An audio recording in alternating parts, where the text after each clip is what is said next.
says the Revolutionary Guard has fired at oil tankers in the waterway. One of them is believed to be carrying at least 2 million barrels of Iraqi oil.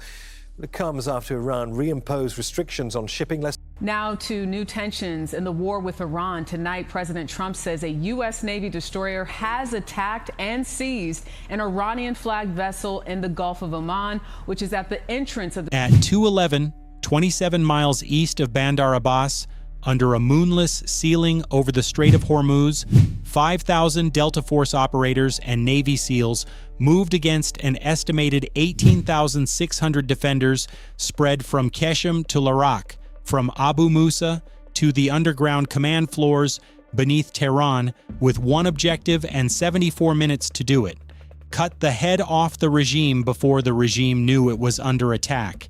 They thought it couldn't be taken. They were wrong, and there was a second clock running. In 22 minutes, every clean feed, every false beacon, every masked signal holding the deception together would begin to collapse. And if that happened too early, the whole strike wouldn't become a battle. It would become a burial. The Strait of Hormuz was never just water. It was 21 miles of pressure, heat, shipping lanes, patrol arcs, radar ridgelines, and hardened assumptions. To the north sat Bandar Abbas, thick with docks, tunnels, depots, and command bunkers cut into heat-baked stone. To the south, the Musandam Peninsula narrowed the channel into a choke point that made every ship predictable and every threat harder to ignore. Outside, tankers drifted in darkness. Underground server rooms hummed behind steel doors no map admitted existed. That was why the target mattered. This wasn't about taking coastline. It was about collapsing the nerve center that made the coastline dangerous in the first place. They weren't there for the islands. They were there for the decisions made beneath them. What they didn't know was that 4 of the regime's mobile command assets were missing, not destroyed, missing. The numbers on the last surveillance sweep said 12 hardened relay vehicles had dispersed from Bandar Abbas before midnight, but the updated count showed only 8. The problem wasn't the missing 4, the problem was where they had gone. At 2:14, while one strike element ghosted past shipping lanes toward Qeshm, another was already inland beyond the port roads west of Bandar Abbas, moving through heat shimmer and refinery glare toward a logistics yard that had appeared ordinary on every overhead image for 19 months. Ordinary was the cover. Under it sat a buried switching station known in classified traffic as Vault 7, and that wasn't the real objective. The real objective was deeper. Every defender in the strait believed the same thing.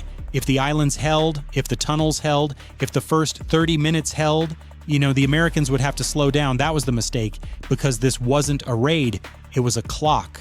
At 2:19, lights died across 3 port sectors in Bandar Abbas. Not citywide, not dramatic, just specific blocks, specific cameras, specific gates, specific fuel monitors, like someone had reached into the grid and pinched out only the nerves that mattered. On Qeshm, a patrol command post reported a telemetry fault. On Larak, a coastal battery logged a phantom vessel 11 nautical miles south of its actual lane. At Abu Musa, a duty officer signed off on a false transfer order he didn't know had been generated from his own terminal. If you want to see what those dead screens were hiding, hit like right now. The regime had built its confidence on geography, cliffs, inlets, tunnel mouths, hidden behind warehouse walls and rock cuts. Now road mobile launchers shifted between sheds, revetments, and decoys, and every road curved toward another layer of uncertainty. Dust haze before dawn helped them. So did heat. So did habit. For years, the defenders had trained for aircraft, for missiles, for naval harassment, for visible escalation. They hadn't trained for the night the map itself turned against them. What they didn't know was that the first targets weren't men. They were timings. A gate opening 40 seconds too late. A backup generator failing 90 seconds too soon. A convoy rerouted down a road already doomed to be empty when it arrived. At 2:23 outside Bandar Abbas, a convoy marked as emergency engineering cleared a checkpoint that had already been neutralized by paperwork, not gunfire.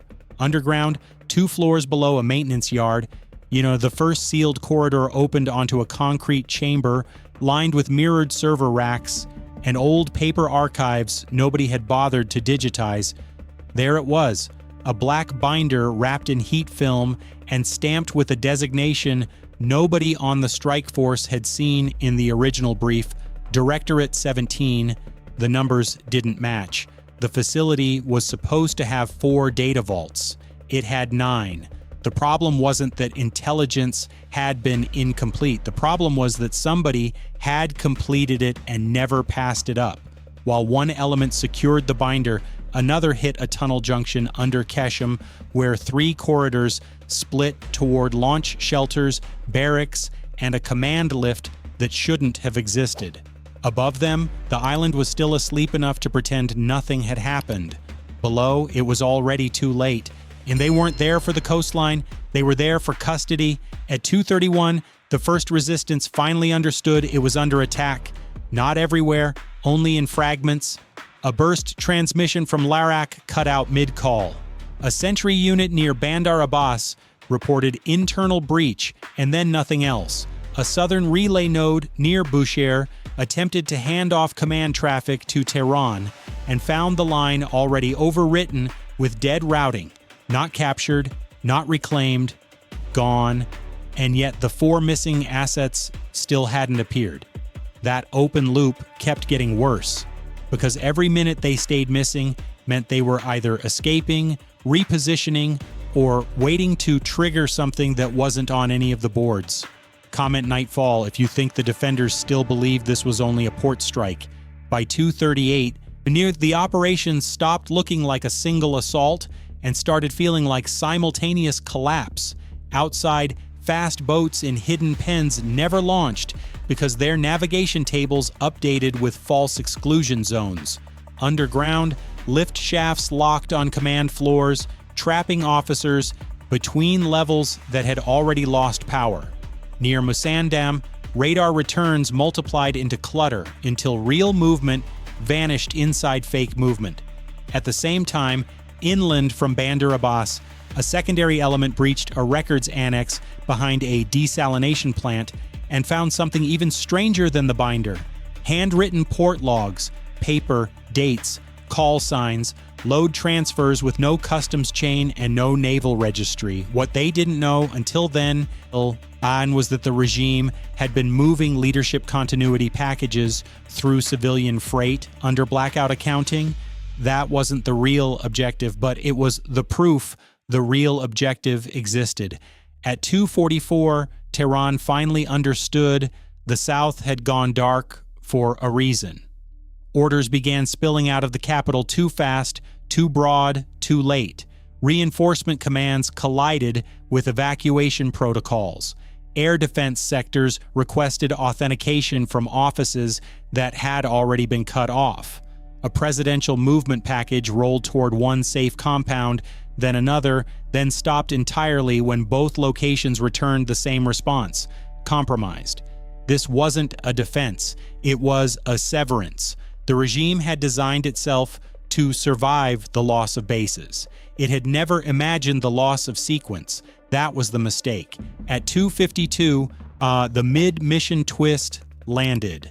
The primary command target beneath Bandar Abbas wasn't the top layer. It was a shell. The real target was deeper, behind a blast door hidden by a false archive room and a wall of obsolete telecom cabinets left there to look worthless. The facility was larger than expected by 3 full sublevels, and the 4 missing assets, they weren't vehicles, they were people.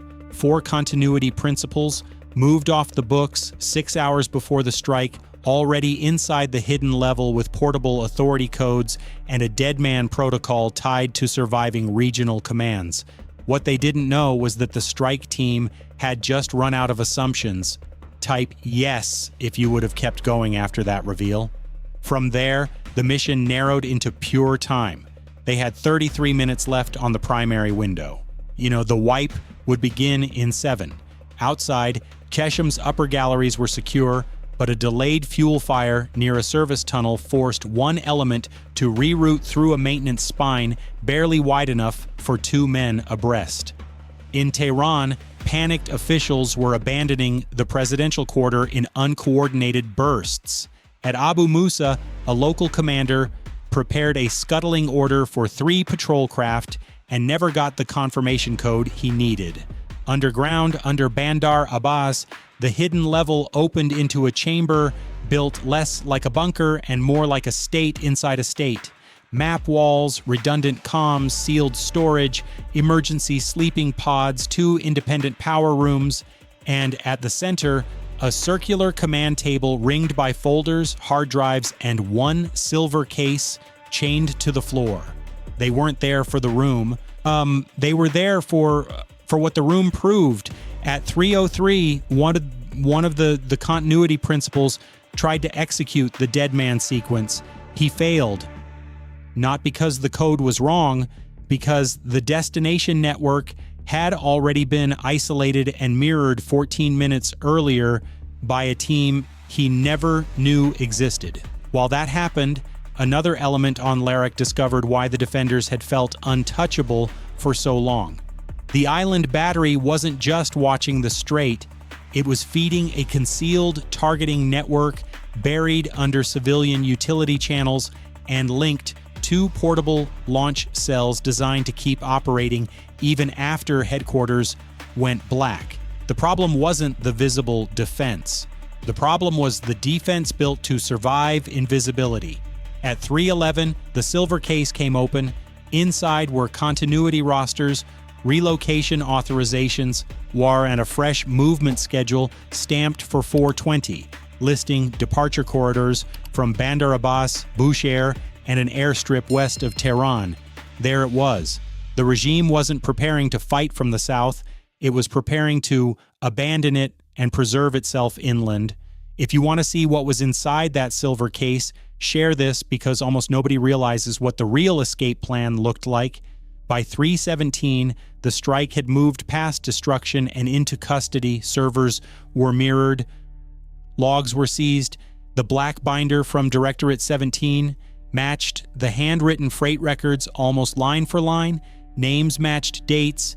Dates matched ports. Ports matched tunnel inventories and emergency movement plans, and suddenly the whole night made sense. The missing assets were never meant to defend the Strait of Hormuz, and they were meant to certify succession after the strait was sacrificed. That was the real objective. What they didn't know was that the succession package had already been found. Outside, the first larger firefight of the operation broke at a road cut north of Bandar Abbas when a reserve battalion, late, confused, and half-blind from dead comms, drove straight into a kill zone that never looked like one until it closed around them. No grand charge followed, no heroic counterattack, just fragmentation, vehicles stalling, orders contradicted, men arriving to defend positions that no longer existed as part of a functioning chain, not captured, not reclaimed, gone. At 3:29, Tehran's final coherent southern directive was issued.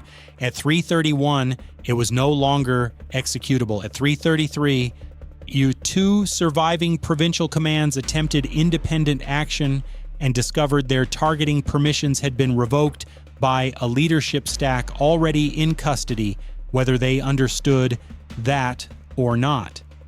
At 3:36, one final alarm began pulsing through the hidden level beneath Bandar Abbas. Not an intrusion alarm, a purge alarm. Heat started climbing in the server room. Automatic destruction, a self-burn sequence. This was the last turn of the knife. If the data cooked, the strike would still be a military success, but the political kill would be incomplete. The problem wasn't getting in, the problem was getting proof back out. Underground teams started hauling mirrored drives, paper packets, seal bags, and the black binder through a corridor that now trembled with emergency venting. Outside, one extraction lane was blocked by debris from a collapsed maintenance roof that had not been on any scan. There was your delay, there was your risk, There was the part nobody had planned. Comment deeper. If you think the hidden level mattered more than the fighting above it. By 3:44, the first exfiltration wave had begun. Kesham's tunnel mouths were dead. Larik's battery network was blind. Abu Musa's local command post had ceased transmitting. Bandar Abbas was no longer functioning as a southern command capital. It was a shell full of disconnected survivors, and Tehran knew it. State television still hadn't said the word attack. It didn't have to. The silence said it first. At 3:47, the second clock expired. Every deception layer started burning off in sequence. False signals vanished. Masking feeds collapsed. The night finally became visible, but by then visibility no longer helped the defenders, because what they needed wasn't sight. It was command, and command was already gone. This wasn't a siege. It was an erasure of sequence, authority, and confidence performed so fast the people inside it only understood the whole picture after the picture had already ended. At 3:58, the last custody package cleared the coast. At 4:02, surviving regional units began broadcasting mutually contradictory survival orders.